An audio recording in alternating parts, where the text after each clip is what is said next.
So let's do a primer on shadows.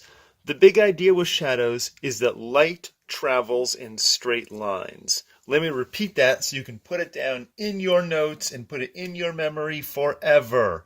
Light travels in straight lines.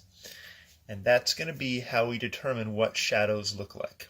So start off nice and easy. I have a little diagram right here. I've got a single point light source and an object which is sitting in a room right here. So this is our light source, our object, and our room. So let's draw some rays of light from here and see what happens. And I'm just going to draw a number of these rays.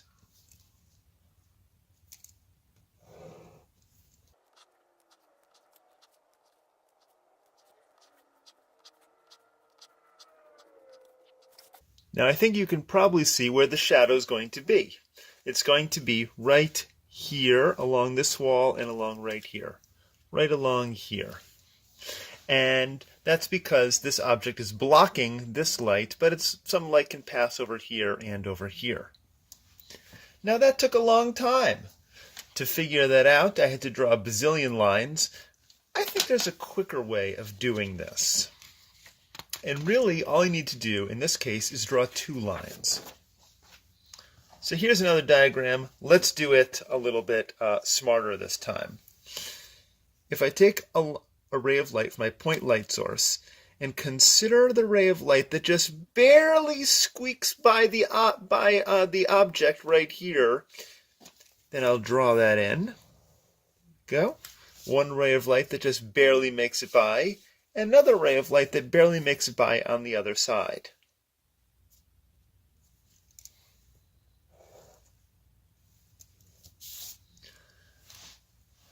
Now, everything over here is illuminated because light can go directly from the light source to the wall, no problem. Everything over here is illuminated. Light can go from the light source to the wall, no problem. But everything right in here is in shadow because it's blocked by the object. And drawing these two lines that skim the edge of the object lets us know where our shadow is and where our shadow is not. This is an example of a shadow cast by a point light source. As you can see, there's a very dark umbra shadow, and right next to it is the bright light. There's almost no penumbra. Under these kinds of lighting conditions, we can see an incredible amount of detail, such as the wisps of her hair.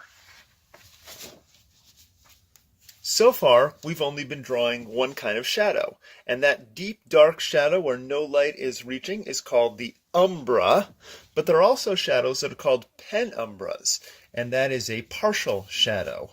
And we get partial shadows when we have more than a single point light source. In fact, we get them with multiple light sources or with large light sources. So let's consider two light sources. And I'm going to draw them with red lines and green lines so we can tell them apart. I'll call them the red light and the green light, but they don't have to be red and green. They can both be white, but this is just for the convenience of the diagram. So let's start with this point light source. We'll draw two lines to determine where the shadow is. I'll draw this in red. One goes around this edge of the object. The other will skirt the other edge.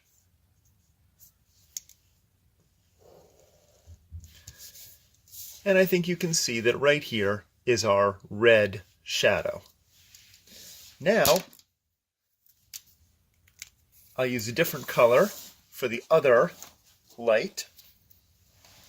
If you don't have different colored pens, you can still do this. It's not a problem. Skirt the edge right here.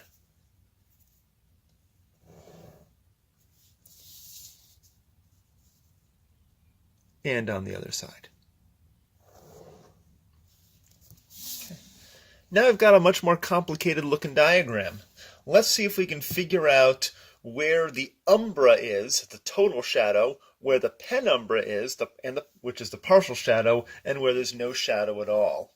And what we're going to do is consider all these different regions. Let's start over here. This whole region right here. Can the red light reach this wall? Yes, it can. Can the green light reach this wall? Yes, it can. So this is no shadow. So I'll write no shadow. Now, let's consider this region right here, between this line and this line here. Can the red light reach that one? Yes. So it's being illuminated by this light. Can this light reach it? Answer, no. It's being blocked by this. So this area is a partial shadow, and we call it a penumbra.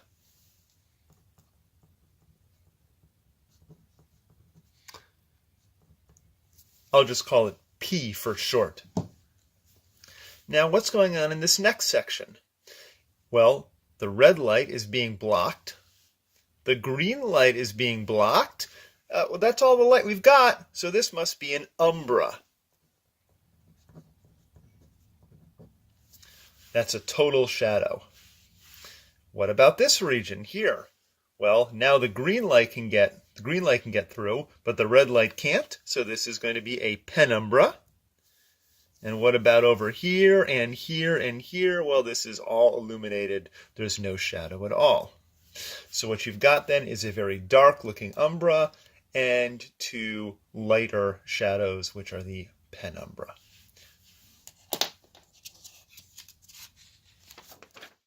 This is an example of a shadow cast by multiple light sources. In this case, all the light sources are colored light. And you can see the umbra shadow right here, along with a bunch of penumbral shadows, all in color. This is another example of an object which is lit by multiple light sources. In this particular case, there is no umbra shadow at all. You can see a shadow right here, but it's not very dark, which means that there are other light sources that are directly illuminating it. You can also see another penumbral shadow right over here if you look really carefully. Finally, let's consider what happens if we have an extended light source. So this is my object, and this is my extended light source. It's a big round ball of a light source. This is pretty common. Most household light bulbs are shaped like spheres, so they're kind of extended balls of light. The sun is a ball of light. The moon is a ball of light. It's very, very common. So let's see what kind of shadow we're going to get. Now, if this were a point source, we'd just draw two lines and be done with it. But we can't do that. So the trick to figuring this out is we draw some lines from one end of our light source and some lines from our other end. I'll show you how that works.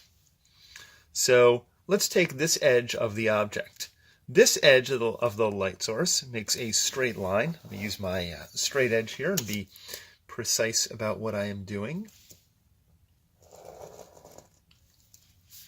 And this edge of the light source will shoot light across that point. So I'll draw another line here.